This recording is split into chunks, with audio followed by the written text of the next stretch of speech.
Alright guys, welcome back to the channel. Jared at 3C's Recreation.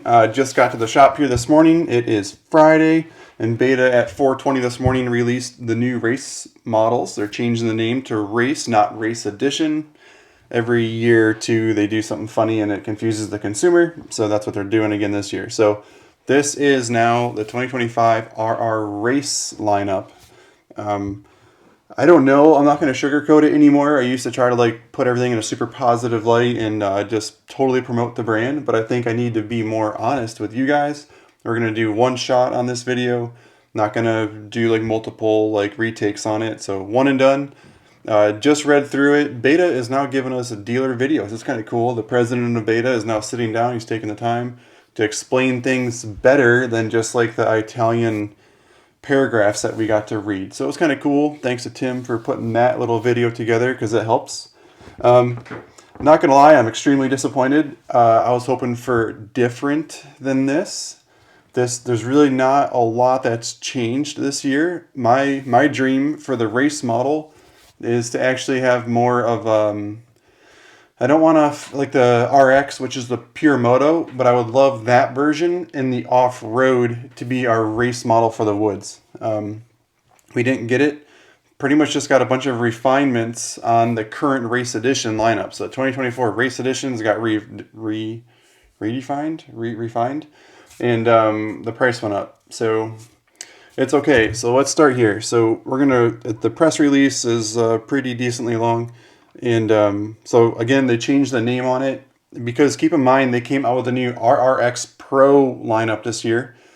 And so now Beta is really trying to have 3 different models, and that's their goal here. Is like X Trainer, beginner, entry level, RRX Pro is in the middle, and then you have the race model over here on the higher speed stuff. So before we were getting too many people buying the cross trainer that really wanted an RX Pro. They were buying a cross trainer. Right away they're calling me like, how much is the suspension package? It's like $2,000. It's like, well, if you would have taken what you paid for the cross trainer and your extra money you just spent in suspension, that's where the RX Pro is coming in. You're going to end up with a really cool bike, lightweight, a little bit lower to the ground. That's a really cool trail bike. I think it's going to be great for trails. Can't wait to get one. I know some of the other countries I've been seeing videos pop up, they get to ride them already. Maybe Australia, I think. So we can't wait to get our first RX Pros in. And then the race edition is going to be for the race guys. It's way over here. And I think too many people are buying race models. And I don't mean to be rude about it, but I go to races every weekend, literally. We're at a race and people are like, I need a race edition. And then they come around in the first lap and they're so tired, they're barely hanging onto the bike. Their elbows are down, they're sitting down. And I know kids on 110s that would be going faster. So I think if they had the RX Pro model, suspension wouldn't have been beating them up, softer ride, they'd be going faster. Like the race is a 2-hour thing. It's not just the first 15 minutes that you're going faster the woods. So that's my spiel on that. That's a little more of my honesty coming out these days. So I've always been a huge fan of the RR line. You'll go through our channel. I ride RRs. Like that's my favorite model. We have 75-foot gaps at our house. They're fine. So that's my spiel on the difference between the Cross Trainer RX Pro and the Race Edition. And so let's jump into a little bit. The big news for 2025, if I knew how to put little fireworks into my videos, I would.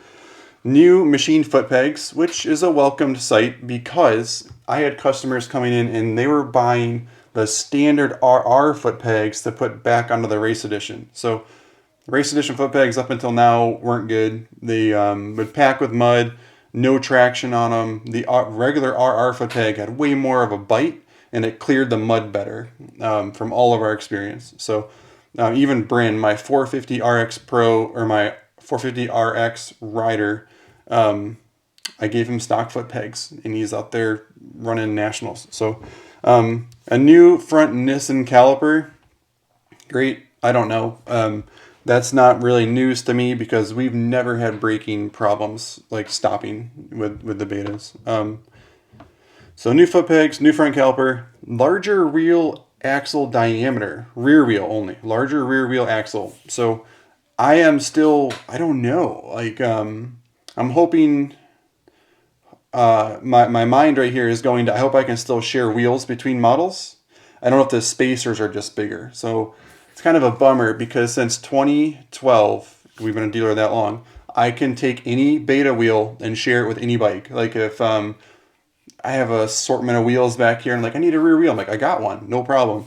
I'm hoping that I can still do the same thing, but now I got to remember spacers. So I'm hoping that that's just the case. I'd hate to have to stock another like $2,000 worth of wheels to have a rear wheel in stock. So the majority of us don't need a larger rear wheel axle. It says the reason for it is it provides greater stiffness, providing the rider with better feedback while improving turning. I don't know. Cool. If it does, if it makes the bike turn better because the rear axle diameter is bigger, good. That's super cool. Maybe that's something they learned in the Supercross testing. So great. This is where I'm starting to fall off my excitement with this video is the map switch on the handlebars. So they took the map switch that was down in the gas tank, which that was a really bad spot for it because we continually take the gas tank off these bikes. We're always taking gas tanks off, whether it's a 2-stroke or the 4-stroke. And 2-strokes are easy. Couple of bolts up front for the shrouds, bolts that hold the tank on. And then you had your fuel line. And once you're taking it off, you're like halfway off and it's like pulling it back down because you had this 3-prong connector going up to the map switch. So then you're like trying to half hold the tank that's got gas in it, unplug these connectors. So thankful that the map switch is no longer down on the gas tank. It's one less thing every day to take off. But they don't have a picture of how it looks. I'm envisioning like a big bulky switch that we all eliminate anyway. None of us have race maps. If you look at the beta factory race team, GNCC, they don't have map switches. We eliminate all that stuff off the bikes. So not sure what it's going to look like. I apologize because their email only has like 5 or 6 images in here. So in the 4-stroke, it's not just the map, but it's also going to be the traction control. So both things have been moved off the gas tank. So I applaud them for moving it, but I don't like the switch to begin with. I hope I can still just unplug it and make it go away.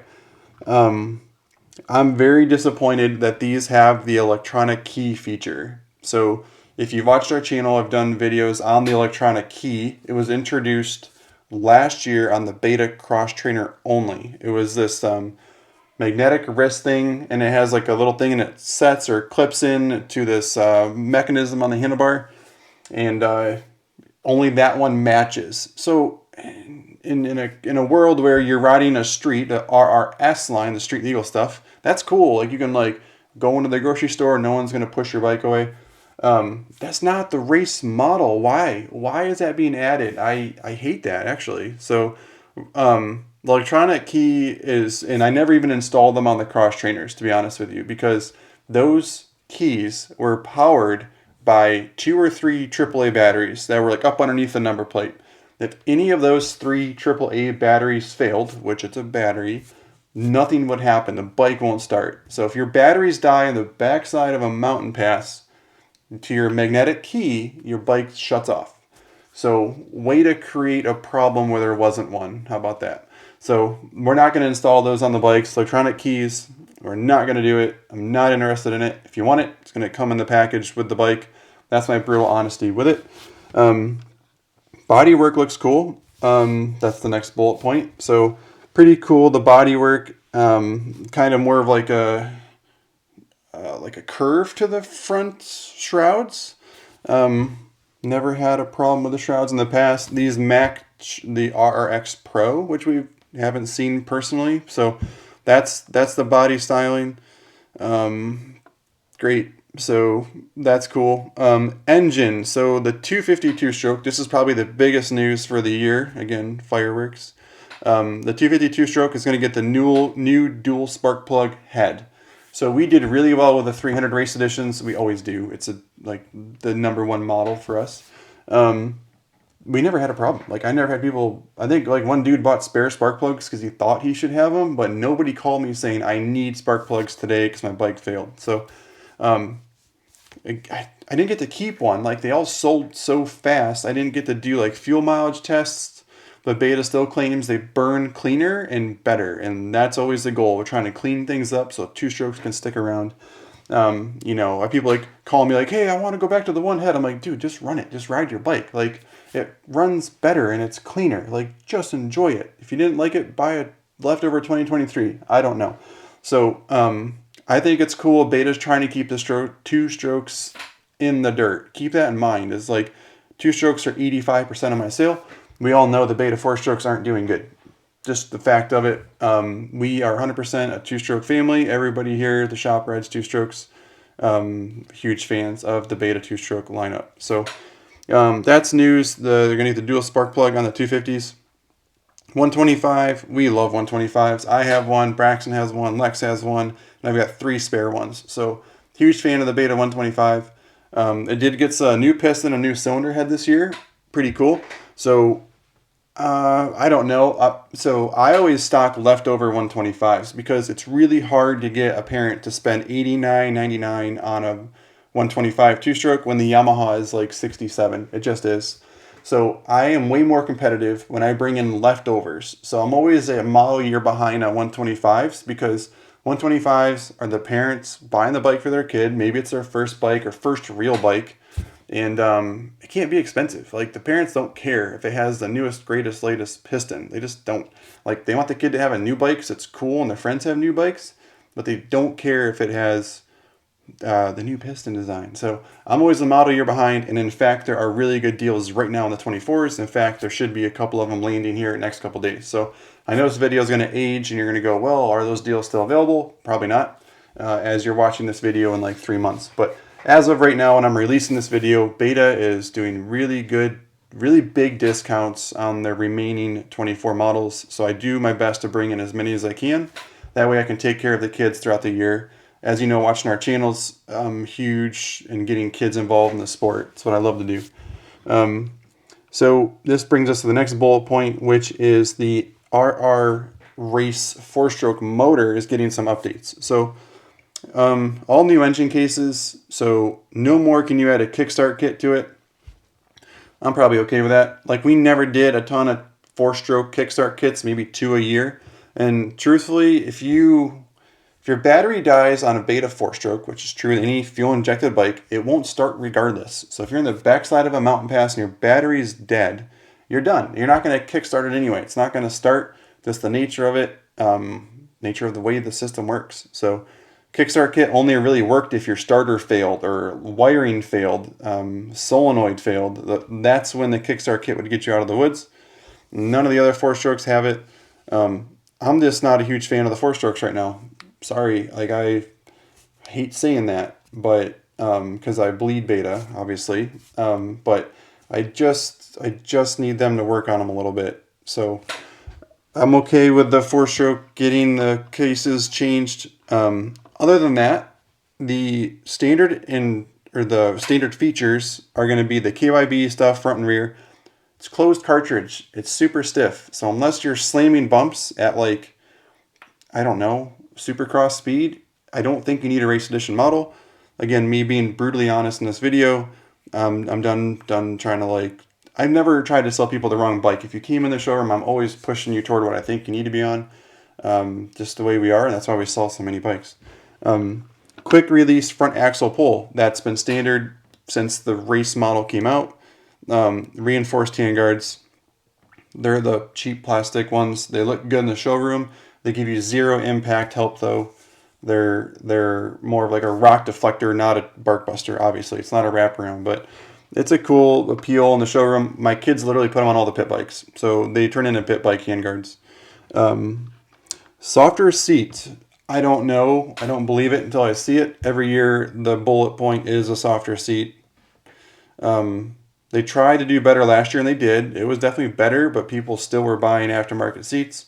I don't know if Beta owns part of the aftermarket seat industry, but they might, because they sell a lot of them. The race editions race models do get the black anodized shifter and the rear brake pedal, which is cool. Keep in mind, if you're reordering a shifter, if you bust your shifter off on a rock, if you order the silver shifter, it's the same and it's less money. Keep that in mind. So if you're trying to save money in your next shifter, you don't have to buy the black one. You can buy the silver one.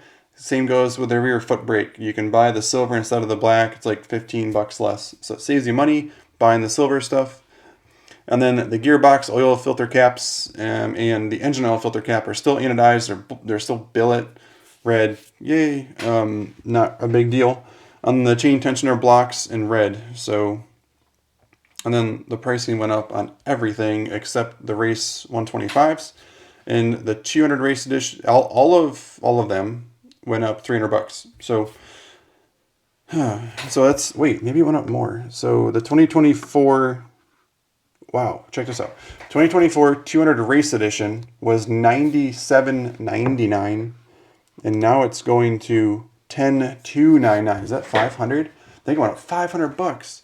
So call me, because we just got a ton of 200 race editions in the 24s. Super good deals right now. Save a ton of money. So that's a lot for these. So anyway, they went up quite a bit. It's not Beta's fault. It's just the world we live in. Costs are going up. Everything's going up. Doesn't matter. I repriced the same truck I bought 2 years ago, and it's like 15 grand more. Same exact truck, same exact features on the Dodge website. So that's not exciting. I'm going to end this video with my disappointment in the fact that I wanted more of a cross-country bike. I wanted like the RX Pro to be what had the headlight and taillight for the trail rider. That's the point of that bike, is to be for the trail rider only, and that's great. I want the race model to come with a number plate, no rear taillight, no electronic key, no left-hand control block with the turn signals in it. I don't want a frame lock on the thing. I want that shaved off and just like a regular tube frame in the front. I like the idea of the new foot pegs. Those were needed. I just want things simpler. Simpler is better. So whenever we're trying to build the race bikes, that's what we're claiming these are. I want it to be more race ready, like KTM's logo. Like, just make it, oh, I'm going to put this in here. Just make it better. Like, just make it more of a race bike. I think that'd be sweet. That's my complaint. Not a big one, but put the race harness on it. Give us a number plate. No rear taillight. You can leave the kickstand on it because that's still a cool feature. You can still pull it off if you don't like it. But just clean things up, make it lighter, and then you don't have to increase the price. Maybe without all these electronics and these heavy things, you can make things lighter and better and cheaper. So that's my complaint. I am Jared from 3C's Recreation. This was a one-take video. Hopefully it wasn't too long, but hopefully you gained some information from it. We love the Beta brand. We're so involved with it. We sell a ton of bikes. Last year we were the 5th largest dealer in the country. This was my trophy. The trophy said that I was top 20. Yay. So it would have been cool if it said 5th largest instead of just top 20. Anyway, I was going to stick this on a 2-stroke, but I sold them all so fast I never actually rode one. I actually have a 125. So thank you guys for watching. Enjoy the ride, and we'll see you on the trail.